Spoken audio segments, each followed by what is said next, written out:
ચાલો વિદ્યાર્થી મિત્રો, આજે આપણે એક સરસ મજાની રજૂઆત એટલે કે યામ ભૂમિતિ શીખવા જઈ રહ્યા છીએ. ધોરણ 9. હા, હવે આ યામ ભૂમિતિ તમને આગળના ઉપરના ધોરણ 10, 11, 12 એ બધા ધોરણોના અભ્યાસક્રમમાં આની જરૂર પડશે દીકરાઓ. સાવ સહેલું છે હો, યામ ભૂમિતિ બહુ સહેલું છે દીકરાઓ. હા, શું કહેવા માંગે છે? ભૂમિતિ એ તો તમને ખબર જ છે. યામ, એક્સ યામ, વાય યામ, આવું ક્યાંક તમે જોયું પણ હોય. તમે પ્રાઇમરીના અભ્યાસમાં આલેખ કે હા સર એવું અમે નામ સાંભળ્યું હતું ક્યાંક, તો એ પછી એ આલેખ પણ આપણે જોઈને આવ્યા. એ જ આલેખ અહીંયા આપણે સમજવાના છે દીકરાઓ. જૂના સમયમાં તમે શીખીને આવ્યા છો. હા, ખ્યાલ છે આપણને. હવે સૌથી પહેલી બાબત એમનો ચર્ચા કરીએ. કોઈ પણ વિદ્યાર્થીને એમ પૂછવામાં આવે, સ્કૂલે બાળક હાજર છે, વર્ગખંડમાં બાળકને શિક્ષક દ્વારા પ્રશ્ન પૂછવામાં આવે કે બેટા તારા ઘરે પહોંચવું હોય તો મને તું જરાક સમજાવીશ કેમ જવાય?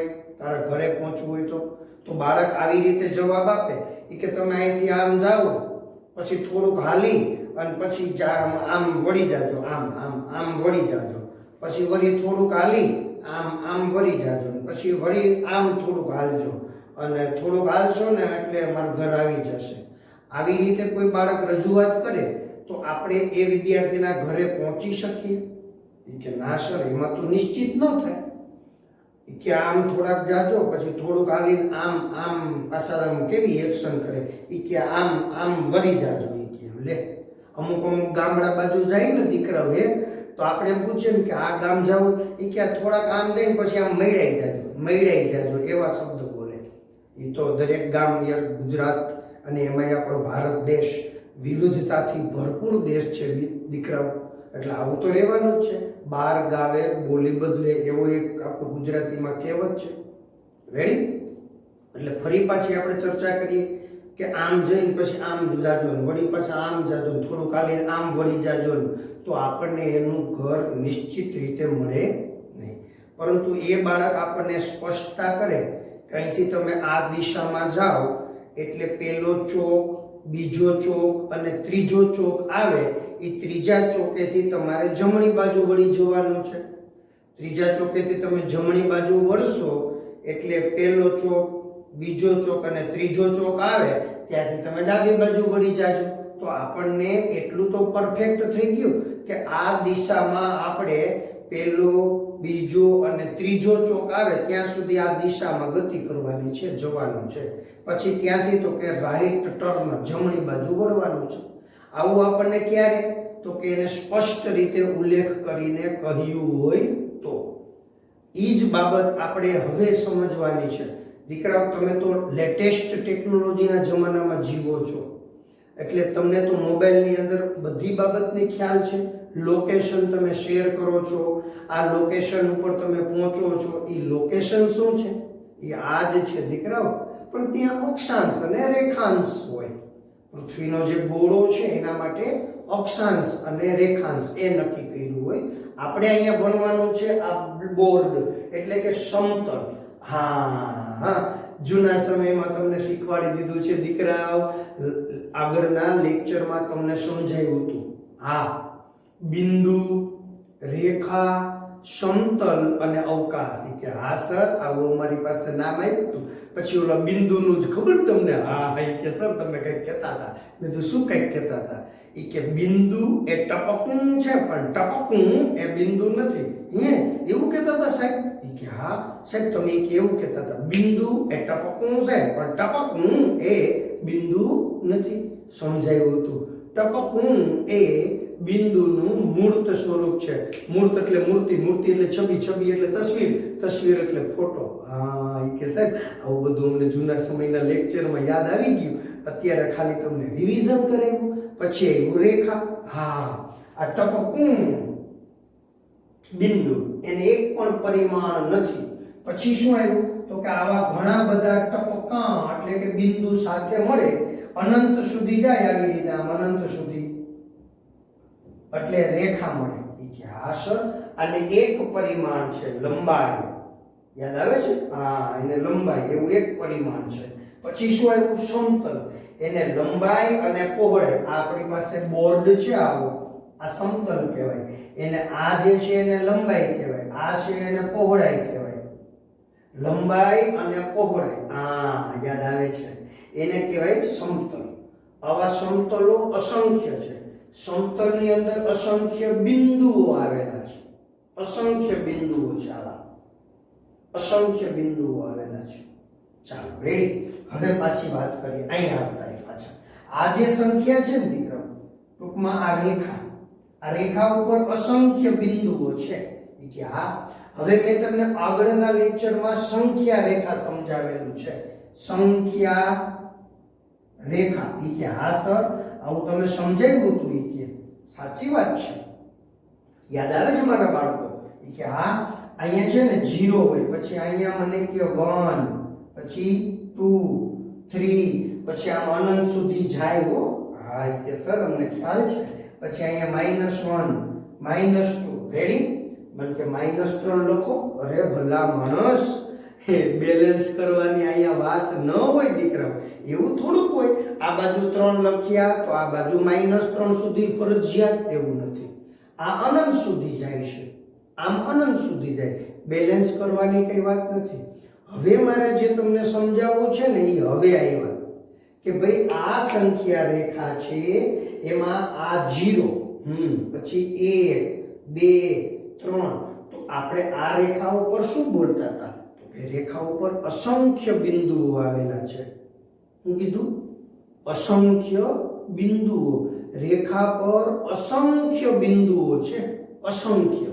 તો આ જે કઈ સંખ્યા છે દીકરા, એ પણ આપણે પેલા સ્વાધ્યાયમાં, હા વાસ્તવિક સંખ્યાઓ, એમાં શીખી ગયા હતા વિપુલદર્શિતા પદ્ધતિ પ્રમાણે, કે આની વચ્ચે અસંખ્ય સંખ્યાઓ આવેલી છે. અસંખ્ય સંખ્યાઓ. 1 અને 2 ની વચ્ચે અઢળક સંખ્યા છે. 2 અને 3 ની વચ્ચે અઢળક સંખ્યા છે.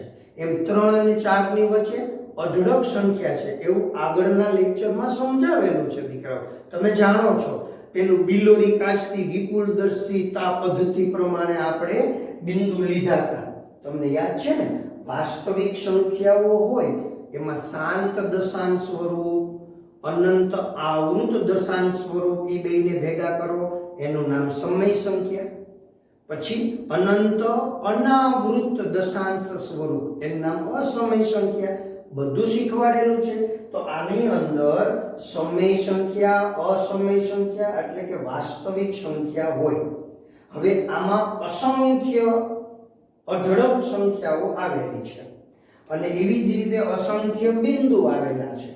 તો આપણે એવું સ્પષ્ટ કહી શકીએ કે દરેક સંખ્યાને સંગત બિંદુ હોય. ધારો કે અહીંયા છે તો આને નામ આપ્યું A, અહીંયા નામ આપ્યું B. એનો મીનિંગ શું થયું? A ને સંગત સંખ્યા એકડો, B ને સંગત સંખ્યા 3. ફરીથી દરેક બિંદુને સંગત અનન્ય સંખ્યા મળે. મને કે સર આ અનન્ય શબ્દ નથી સમજાતો. અનન્ય એટલે એક અને માત્ર એક. હા બાળકો, આપણે આવા શબ્દોને ખૂબ ઝીણવટથી સમજવા પડે એમ છે હો. મિક્સ નથી કરી દેવાના. આ મને ખબર છે ને, આપણે ભણવાનું શરૂ કરશું ને એટલે અનુરૂપ અને એકરૂપ આવા શબ્દો વારંવાર આવશે. આપણે શું કરીએ ખબર? કાનો માત્રામાંથી કાઢી નાખીએ. અનરપ, અપરપ. આ બધું આપણા માટે હરખું જ. ધ્યાન દઈને તો ભણીએ નહીં. જો આપણે એને કાળજીથી ભણીએ તો આ બંને વચ્ચેના ભેદ આપણે સમજી શકતા હોય. હવે અનુરૂપ ને એકરૂપ. હવે અનરપ, એકરપ, અકરપ. ટૂંકમાં કાના માત્ર કાઢી નાખે. અનરપ, અકરપ. આવું વિચારીએ. મન પડે એમ ચાલતું હોય. પણ બાળકો, આપણે મન પડે એમ ચલાવવાનું નથી. એક એક શબ્દને ઝીણવટથી ભણવાના છે. એટલે જ આ અનન્ય શબ્દ આવ્યો, એનો તમને અર્થઘટન સમજાયું. અનન્ય એટલે એક અને માત્ર એક. એક અને માત્ર એક. એક જ. હા, એટલે આની અંદર આ એક એ છે, બિંદુ છે. આને બિંદુ કહેવાય. આ બિંદુ એ ને સંગત સંખ્યા એકડો, બિંદુ બી ને સંગત સંખ્યા 2 સોરી 3. હવે હું અહીંયા વચ્ચે 1.5 હશે તો ત્યાં હું નામ આપી દઉં બિંદુ સી. તો સી ને સંગત સંખ્યા, જો આમ બોલાયો, સી ને સંગત સંખ્યા -3 ના છેદમાં 2 એટલે કે દોઢ. હા, -3 ના છેદમાં 2. સી એ બિંદુ છે, બિંદુને સંગત સંખ્યા. તો આ જે સંખ્યા રેખા છે એના પર અસંખ્ય બિંદુ આવેલા છે. તા તો અહીંયા બેઠો બેઠો જીવલો, હા જીવલો, તમે ઓળખો જીવલો? નથી ઓળખતા? અરે જીવલો એક અદ્ભુત પાત્ર છે, અદ્ભુત પાત્ર છે ભાઈ. એ કેને ખબર છે? ખબર? ભીખુદાનભાઈ ગઢવી, હા લોક સાહિત્યકાર છે. એ એના કાર્યક્રમમાં એક દી જોક્સમાં જીવલાનું કહેતા હતા. હા, એમ એવો જીવલો પાછો અહીંયા આપણને હેરાન કરતો હોય. મને કે સાહેબ, મેં કીધું શું વાલા? એ જીવલો શું કરે ખબર? મને કે સર આ A B C D એ થઈ રહે, પછી આ બિંદુઓ તો અઢળક છે. મેં કીધું હા, પછી કે બિંદુઓના નામ આપવાના હોય એ થઈ રહે તો? મેં કીધું વાત તારી સાચી હો ભાઈ. મેં કીધું થઈ રહે તો કલમ ખટારો ચાલુ કરાય, ક ખ ગ ઘ ચ છ. એ આમ કરતો તો ડુયો ડુયો, તે આપણે સામે ડુયો ડુયો કર્યું. હા, આવા જીવલા આપણને હેરાન કરે પાછા. એ કે ABCD થઈ રહ્યો તો ભલામણ આપણે કઈ એટલા બધા બિંદુઓ દર્શાવવાના નથી. ABCD ટોટલ 26 આલ્ફાબેટ છે, મૂળાક્ષરો. એ બધા કઈ લખવાના હોય ને, આ તો સમજવાની વાત છે. પણ મારો દીકરો આપને ધરાર હરી કરે. હા, એવા જીવલા અમુક હરી કરે એવા જીવલા હોય. મને કે ABCD થઈ રહી તો પાછા આવો પ્રશ્ન કરે. કઈ પાછું આપણે કે ડુયો ડુયો લે એવું કહેતા હતા. પછી આપણે કીધું ડુયો ડુયો 2 અંગૂઠા બતાવ્યા. ABCD થઈ રહી તો કલમ ખટારો ચાલુ કરશું, અને એ થઈ રહ્યા તો હિન્દી આલ્ફાબેટ ચાલુ કરશું. બીજું શું ભલા માણસ? પણ એટલે બધે જવાનું નથી, ચિંતા ના કરો. આવા દરેક બિંદુને સંગત અનન્ય વાસ્તવિક સંખ્યા મળે, એટલે કે એક અને માત્ર એક સંખ્યા મળે. તમે એમ કહેતા હો કે a ને સંગત સંખ્યા એકડો, તો પછી ઊંધું બોલવાનું કે એકને સંગત બિંદુ a એમ બોલવાનું. હા, આપણે બોલીએ કે બિંદુ b ને સંગત સંખ્યા 3, તો હવે ઊંધું બોલી શકાય, 3 ને સંગત બિંદુ b. હા, એમ બોલવાનું. સમજાઈ ગયું કે હા સર, હવે ખબર પડી ગઈ. આમે બોલી શકાય ને આમે બોલી શકાય. હા, આપણે અત્યારે કીધું છે એકને સંગત કોણ છે? તો કે a. તો આપણે આમ બોલવાનું, બિંદુ a ને સંગત સંખ્યા એકડો. હવે એકને સંગત બિંદુ a એમ બોલી શકાય. એ કે આવડે સર, અમને પાકે પાઈ આવડે. તો બસ સાવ સહેલું છે. હવે આને આધારે આપણે શું દર્શાવી શક્યા? તો કે બિંદુ સંખ્યા રેખા, એટલે કે રેખા પરના બિંદુને સંગત સંખ્યા આપણે ગોતી શક્યા. રેખા પરના બિંદુને સંગત સંખ્યા આપણે મેળવી શક્યા, અનન્ય મળે. તો કે હા, હવે આપણે સમતલની વાત કરીએ છીએ કે આ બિંદુ અહીંયા આવેલું હોય તો એને સંગત. તો બાળકો, એના માટે આપણે x અને y, આ x અક્ષ અને આ y અક્ષ, આવું યામ સમતલ તૈયાર કરવું પડે. અને એ યામ સમતલનો ખ્યાલ કોને આપ્યો? રેને દ કાર્તે નામના ગણિત શાસ્ત્રીએ. આ રેને દ કાર્તે નામના ગણિત શાસ્ત્રીએ જે ખ્યાલ આપ્યો ને, એના ઉપરથી આ જે યામ સમતલ તૈયાર થયું ને, એનું નામ છે કાર્તેજીયન યામ સમતલ અથવા તો યામ પદ્ધતિ. કાર્તેજીયન યામ પદ્ધતિ. હવે આપણે એનો ખ્યાલ મેળવવાનો છે દીકરાઓ. હા, હવે જે ચર્ચા થાય છે ને એ ફરીથી કાર્તેજીયન યામ પદ્ધતિ, એનો આપણે અહીંયા હવે પરિચય મેળવશું બાળકો. બહુ સહેલું છે. હા, બહુ સહેલું છે. સમજાઈ ગઈ પહેલી વાત? સંખ્યા રેખા સમજાઈ ગયું? તો કે હા, સંખ્યા રેખા ઉપર અસંખ્ય બિંદુ આવેલા હોય અને એ જ સંખ્યા રેખા પર અસંખ્ય સંખ્યા આવેલી હોય, તો દરેકે દરેક બિંદુને સંગત અનન્ય વાસ્તવિક સંખ્યા મળે અને દરેક વાસ્તવિક સંખ્યાને સંગત અનન્ય બિંદુ મળે. અનન્ય એક અને માત્ર એક. હા, જેમ કે આપણે અહીંયા નામ આપ્યું બી, આપણી રીતે આપેલું છે દીકરાઓ. બી ને સંગત સંખ્યા કોણ છે? 3. તો પછી હવે આપણે ફરજિયાત આ દાખલા માટે, આ સમજૂતી માટે ઘડીએ ઘડીએ બદલી જાય. આ પણ આ દાખલા માટે તો એમ ન રહે. હવે આપણે આમ બોલવું હોય કે 3 ને સંગત બિંદુ કોણ છે? તો કે બી. સમજાય છે મારી વાત? હા. એટલે બી ને સંગત સંખ્યા તો કે 3, 3 ને સંગત બિંદુ તો કે બી. આ દાખલા માટે, આ સમજૂતી માટે દાખલો બદલી જાય, રકમ બદલી જાય. અને હવે હું તમને આમ કરાવી દઉં રકમ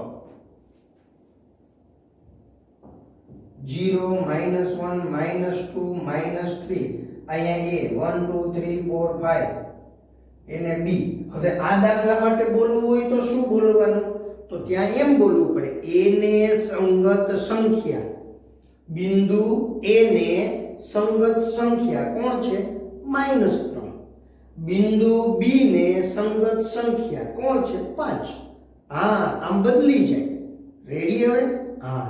અને આ સમજૂતી માટે, આ દાખલા માટે હવે આપણે કહેવામાં આવે 5 ને સંગત બિંદુ કોણ?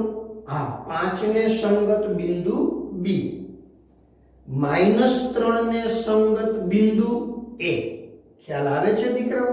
એમ દાખલે દાખલે a અને b ની સાથે સંકળાયેલી સંખ્યા બદલતી રહેતી હોય. એકની એક ના હોય કે અમર સાહેબ કહેતા હતા કે b ને સંગત 3 એટલે કઈ આમ બિલ્લો નથી લાગી જતો કે b ગમે ત્યાં દેખાય એટલે એને સંગત 3. કાં તો કે અમારા સર કહેતા હતા. સાચી વાત પાછી ભાઈ, તમે પાછા તમારા સરની જ વાત માનો, બીજા કોઈનું તો માનો જ નહીં. એટલે તમારા સાહેબ કહેતા હતા b ને સંગત 3 એટલે 3, વાત પૂરી. પછી કે ફેરફાર ન થાય. અરે ભલા માણસ, દાખલે દાખલે અલગ અલગ દાખલો હોય, અલગ અલગ સમજૂતી માટે એની સંગત સંખ્યા બદલતી રહેતી હોય બાળકો. હવે સમજાય છે ને? આ સમજૂતી માટે, આ દાખલા માટે બી ને સંગત કોણ છે? 5. બદલે. હા, ક્લિયર? હવે સમજાઈ ગયું? મને કે અહીંયા વચ્ચે હોય તો એ કે સારું થયું ને, ABCD માં નામ નથી, નહીં તો ઠીક અમે આમ નામ આપો ABCDEFGH અને આનું નામ આય આમ આપો. પછી કે વચમાં બધાને ગોઠવી દે. એમ ન ચાલે. કારણ કે આમની વચ્ચે પણ અસંખ્ય બિંદુઓ છે, આમની વચ્ચે પણ અસંખ્ય બિંદુઓ છે અને અસંખ્ય સંખ્યા છે. હવે ક્લિયર દીકરાઓ? ચાલો યામ સમતલનો આપણે અભ્યાસ કરીએ. યામ સમતલ એનું નામ શું થાય? કાર્ટેશિયન યામ પદ્ધતિ. કોને વિકસાવી? રેને દ કાર્તે નામના ગણિત શાસ્ત્રીએ વિકસાવી. ક્લિયર દીકરાઓ? એમાં શું કર્યું એને? એક આડી લીટી એટલે કે આડી રેખા, જેને સમક્ષિતિજ રેખા કહેવાય. હા, આ આડી તો કે હાસર આડી રેખા છે ને એને સમક્ષિતિજ રેખા કહેવાય. અને એક આમ ઊભી રેખાથી દર્શાવ્યું, ઊભી રેખા. રેડી દીકરાઓ? હા, આને વાય અક્ષ કહેવાય એટલે કે શિરોલંબ. શિરોલંબ. હા, શિરોલંબ રેખા. મને પેલા મમ્મી શીરો બનાવે ઈ, મેં કીધું ઈ શીરો નહીં ભાઈ, એમાં મહાપ્રસાદ કહેવાય. સરસ મજાનો મમ્મી પૂછજો, શીરો અને મહાપ્રસાદ આ બેમાં ફેર શું? મને ખબર પણ હું નહીં કહું, તમે પૂછી લ્યો ને ભલા માણસ. તમારા સામાન્ય જ્ઞાનમાં વધારો થાય તમને કઈ વાંધો ના નહીં કે તમે જ કહો ભલા માણસ. એવા પ્રશ્ન મને શા માટે પૂછો છો? મેં તો પ્રશ્ન પૂછી મૂકી દીધો. હવે તમારે મમ્મીને પૂછવાનું છે. શું પૂછશો દીકરા? કે મમ્મી શીરો અને મહાપ્રસાદમાં શું ફેર? એટલે મમ્મી જણાવશે. નકર ઘણા ઈ ખબર ના, એને એમ કે શીરો એટલે શીરો ને મહાપ્રસાદ એટલે મહાપ્રસાદ. બેમાં ફેર છે હો. અને જો ન સમજાય તમને તો મને નિરાંતે આપણે ક્લાસ ચાલુ થાય, વર્ગખંડ શરૂ થાય, સ્કૂલ શરૂ થાય ત્યારે પૂછજો, એટલે આપણે આની ચોખવટ કરશું દીકરાઓ. પણ અત્યારે આ બધું સામાન્ય જ્ઞાન તમારે ભેગું કરવાનું છે. તમને ખબર હોવી જોઈએ, મમ્મીને પૂછવું જોઈએ. આ બધું જ્ઞાન સામાન્ય જ્ઞાન કહેવાય અને એ તમારે ભેગું કરવાનું હોય દીકરાઓ. મને નહોતી ખબર ત્યારે મેં મારી મમ્મીને પૂછ્યું કે મારો વિષય થોડોક છે શીરો અને મહાપ્રસાદમાં ફેર શું છે. મેં કોઈ દી શીરો નથી બનાવ્યો કે મહાપ્રસાદ મેં નથી બનાવ્યો. તો મારે પૂછવું હોય કેને પૂછવું પડે? મારા મમ્મીને. એમ તમે તમારા મમ્મીને પૂછી લેજો મહાપ્રસાદ અને શીરોમાં ફેર શું. ચાલો અહીંયા આવી જાઓ. શિરોલંબ રેખા. હા, શિરોલંબ. રેડી? અને સમક્ષિતિજ. હા, સમક્ષિતિજ. આ આડી લીટી છે ને, આડી રેખા છે ને, એને સમક્ષિતિજ રેખા કહેવાય. ઊભું છે ને એને શિરોરંભ કહેવાય. તો કે હા સર, હવે તમને કઈ ખબર? આખો બોર્ડ હતો, એ બોર્ડને આપણે શું કહેતા હતા? મને કે મેં કીધું એમાં માથું ખંજવાળવાનું ન હોય દીકરા. ઈ બોર્ડ હતો, એ બોર્ડને આપણે કીધું હતું સમતલ. એ કે યાદ આવી ગયું સાહેબ, આને સમતલ કહેવાય. હા, સમતલમાં અસંખ્ય બિંદુઓ હોય. અહીંયા અહીંયા અહીંયા અહીંયા ઘણા બિંદુઓ હોય. આવી રીતે અહીંયા અસંખ્ય બિંદુઓ હોય. અહીંયા અહીંયા હોય. આમ દૂર દૂર હોય, કારણ કે આ તો પાછું આમ દૂર હાલ્યું જાય, અનંત સુધી જાય દીકરાઓ. કાંઈ શું આ અહીંયા પૂરું થઈ ગયું? એવું નથી. સમતલ શું છે દીકરાઓ? આ ધાર આમ અનંત સુધી વિસ્તરેલી છે. આ ધાર આમ અનંત સુધી વિસ્તરેલી છે. આ ધાર આમ અનંત સુધી વિસ્તરેલી છે. અને આ ધાર આમ ઉપર અનંત સુધી વિસ્તરેલી છે એમ કલ્પના કરવામાં આવે, એનું નામ સમતલ. હા, કે સમતલ એટલે કટકો નહીં. મને કે અમાર સાહેબ હમણાં અહીં આકૃતિ દોઈ દીધી આવી, હમણાં મેં દોઈ લીધી. હા, અને એક પરિમાણ, આ બીજું, બસ. આને સમતલ ન કહેવાય. ન કહેવાય. મારા વાલા, હું જે બોલું છું એ શબ્દોને સમજો. હા, આ રેખા આમ ને આમ, આને રેખા ન કહેવાય. રેખા તો અનંત સુધી જાય છે, અનંત સુધી જાય છે. હા, એટલે આપણે એનો એક નાનકડો ટુકડો ને પ્રતિકૃતિ તરીકે સ્વીકારી. બસ કે આ સમજાણું, પ્રતિકૃતિ તરીકે સ્વીકારી છે કે ભાઈ રેખા છે એ આમ છે. હા, બાકી આ તો અનંત સુધી જાય. એમ સમતલ અનંત સુધી જાય, એનો આ પ્રતિકૃતિ તરીકે સ્વીકારી લીધું. આવું છે, આ નામ સમતલ. પ્રતિકૃતિ તરીકે સ્વીકારેલ છે. હવે સમજો ખાસ.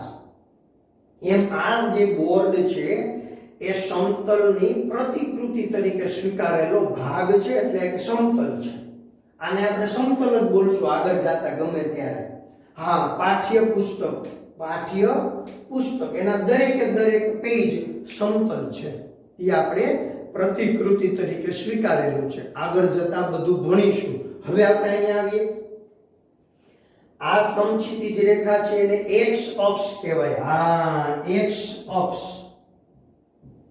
રેડી? તો કે હા સર. આને વાય અક્ષ કહેવાય. આખું એક્સ અક્ષ અને વાય અક્ષ જ્યાં છેદે ને એને ઉગમ બિંદુ કહેવાય. ઉગમ બિંદુ, ઉદ્ભવ બિંદુ પણ બોલી શકે છે. ઉગમ બિંદુ. હા, એક્સ અને વાય. હવે આ જે એક્સ છે ને દીકરાઓ, એની સામે આપણે ઊભા રહ્યા, સામે ઊભવાનું, સામે. એટલે આ જમણો હાથ છે. જમણા હાથ બાજુના બધા છે ને એ ધન છે, ધન. આ બાજુ બધું ધન થાય, આ બાજુ બધું ઋણ થાય, ઋણ. એટલે અહીંયા આપણે આમ લખી શકીએ 1 2 3 આવી રીતે. અહીંયા આપણે -1 -2 -3 આમ આવે. હા, આમાં ઉપર આ બધું એ ધન છે. 1 2 3 4. હા, અહીંયા બધા માઇનસ આવે. -1 -2 -3 આમ અનંત સુધી જાય. એટલે આને x કહેવાય, આ ઉગમ બિંદુને o કહેવાય. આને આપણે x ડેશ કહેશું. એટલે ox છે ને, ox એને ધન દિશા કહેશું. ધન દિશા. રેડી? ox ડેશ એને આપણે ઋણ કહેશું, ઋણ. moy આ y એને ધન દિશા કહેશું. અને oy ડેશ એને ઋણ દિશા કહેશું. ફરીથી ધ્યાન દો દીકરાઓ. આને આપણે ધન, અહીંયા y ડેશ. હા, oy ડેશ એટલે એને ઋણ દિશા કહેશું. હવે નિરાતે એક નાનકડી બાબત સમજવાની છે દીકરાઓ. આવી રીતે રેખાઓ દોરી, એક આડી રેખા એટલે સમક્ષિતિજ, ઊભી રેખા એટલે શિરોલંબ રેખા. આ સમક્ષિતિજ અને શિરોલંબ રેખા એટલે કે એક્સ અક્ષ અને વાય અક્ષ, આખે આખું છે ને એને એક્સ અક્ષ કહેવાય. આ આખે આખું છે ને એને વાય અક્ષ કહેવાય. એક્સ અક્ષ અને વાય અક્ષ દ્વારા સમતલના 4 ટુકડા થયા. જુઓ તમને દેખાશે, 4 ભાગ દેખાશે. કે આ 1 2 3 અને 4. હવે મજા આવી ભાઈ. મને કહેશો તમે આને એકડો કેમ ના કીધું? એ આપણે નહીં, ગણિત શાસ્ત્રીઓએ નક્કી કરી દીધું. પ્રથમ ચરણ અહીંથી ચાલુ થાય. પ્રથમ ચરણ, દ્વિતીય ચરણ, તૃતીય ચરણ અને ચતુર્થ ચરણ, એવું ગણિત શાસ્ત્રીઓએ નક્કી કરી દીધું દીકરા. હા, પ્રથમ ચરણ, દ્વિતીય ચરણ, તૃતીય ચરણ, ચતુર્થ ચરણ. હા, અહીંયા ગમે ત્યાં બિંદુ હોય, અહીંયા મારે દર્શાવવું હોય. હા, તો આપણે કહેવાનું કે અહીંથી આ 2, ત્યાંથી આમ જઈએ, આ બિંદુ છે P, તો ત્યાંથી આમ x અક્ષ ઉપર આવીએ ને એનો x યામ કહેવાય. આ P બિંદુએ ત્યાં ભફ દઈને પડીએ, મને કે અવાજ આવે, મેં કીધું હા અવાજ આવે. P બિંદુએ ત્યાં આપણે આમ ભફ દઈને નીચે પડીએ ને એટલે અહીંયા ભટકાઈ ડાયરેક્ટ, એનો x યામ કહેવાય. અને અહીંથી આપણે આમ જઈએ ને y અક્ષ બાજુ, હા ત્યાં 4 લેખા છે, એનો y યામ કહેવાય. એટલે એને દર્શાવવાના હોય 2 4, એટલે એનો x યામ છે 2, y યામ છે 4. સમજાવીશ, હજી સમજાવીશ. રેડી? અહીંયા કોઈ પણ બિંદુ હોય ને એના આવા યામ મળે, x યામ, y યામ. ધારો કે અહીંયા કોઈ બિંદુ છે તો તમારે કઈ કરવાનું નહીં, ત્યાંથી આમ સીધું અહીંયા x ઉપર આવવાનું, અહીંથી અહીંયા. તો અહીંયા કાંઈક તો હશે ને, કે હા હોય ને. પછી અહીંથી આમ આવવાનું એટલે એનો y યામ થાય. એટલે દરેકે દરેક બિંદુને સંગત એના યામ મળે. આમાં સંખ્યા રેખામાં શું હતું હમણાં જ મેં તમને સમજાવ્યું. તો ત્યાં શું હતું? દરેક સંખ્યાને સંગત બિંદુ અને બિંદુને સંગત સંખ્યા. એમ અહીંયા એ જ હતું, દરેક બિંદુને સંગત તમને એક યામ મળે. આને યામ કહેવાય. પહેલું હોય એ x દર્શાવે હંમેશને માટે, બીજું સ્થાન y દર્શાવે. રેડી? પહેલું છે એ x દર્શાવે, આને કહેવાય કોટી અને આને કહેવાય ભુજ. આને કહેશું કોટી અને કહેશું ભુજ. હા, કોઈ પણ બિંદુને કોટી અને ભુજ દ્વારા એટલે કે x યામ અને y યામ દ્વારા દર્શાવી શકાય છે. પહેલું હોય x યામ, બીજું હોય y યામ. હવે કોઈ બિંદુનું સ્થાન અહીંયા છે એને કહેવાય પ્રથમ ચરણ. શું કહેવાય દીકરાઓ? પ્રથમ ચરણ. કોઈ બિંદુનું સ્થાન અહીંયા છે એને કહેવાય દ્વિતીય ચરણ. કોઈ બિંદુનું સ્થાન અહીંયા છે એને કહેવાય તૃતીય ચરણ. અને આમાં હોય એને ચતુર્થ ચરણ. હા, તો હવે આપણે એ લખીએ. પ્રથમ ચરણ, ખ્યાલ આવ્યો? અહીંયા લખીએ છીએ પ્રથમ ચરણ. એટલે પ્રથમ ચરણ કેને કહેવાય? તો કે ખૂણા x o y નો અંદરનો ભાગ.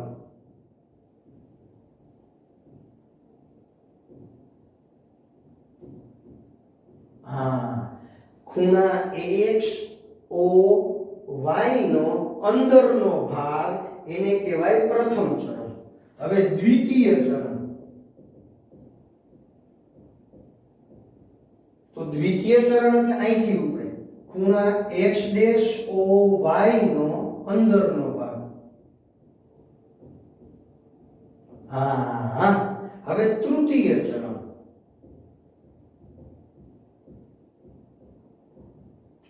ખૂણો x dash o y dash નો અંદરનો ભાગ. મગજમાં આવી ગયું કે હા સર, આના અંદરના ભાગને શું કહેવાય? તૃતીય ચરણ. પછી ચતુર્થ ચરણ.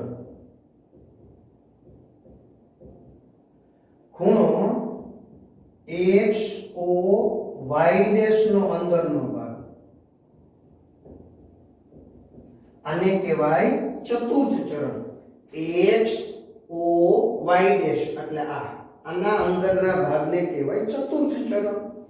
x dash o y dash આના અંદરના ભાગને કહેવાય તૃતીય ચરણ.